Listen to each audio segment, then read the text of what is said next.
এটা হলো একটা 2 টনের ঘি এসি। তো আজকে এটাতে কম্প্রেসর চেঞ্জ করলাম এবং পাশাপাশি 4 ওয়ে বাল্ব ক্যান্সেল করে দিয়েছি।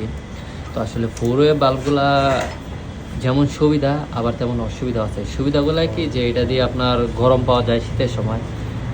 আর অসুবিধা হলো কি বেশিরভাগ সময় যদি ভিতরে আপনার একটা লক থাকে, কারণ এটা ডানে বামে সুইং করার জন্য।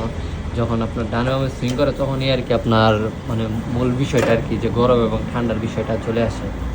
তো এখানে প্রবলেমটা হয় কি আপনার ভিতরে যদি আটকে যায় তাহলে তখন আর চলে না আর কি। কম্প্রেসর আপনার ঠিকই চলে কিন্তু আপনার গ্যাসটা সার্কুলিং ঠিক মতো হতে পারে না, যার কারণে আপনার কম্প্রেসরগুলো আপনার কিছুক্ষণ চলার পরে ট্রিপ করে এবং বেশিক্ষণ চলার ক্ষেত্রে আপনার কম্প্রেসরের পাম্পিং চলে যায়।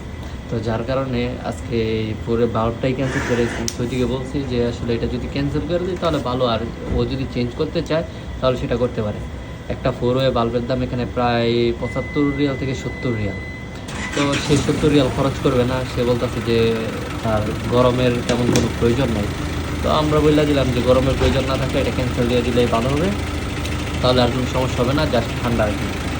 তো কে কে এখনও 4 ওয়ে বাল্ব চেঞ্জ করেন নাই অবশ্যই কমেন্ট করে জানাবেন। আর যারা করছেন তো করছেনই, তাদেরকে তো আর বলি নাই, আর যারা করেন নাই অবশ্যই কমেন্ট করে জানাবেন। সকলে ভালো থাকবেন।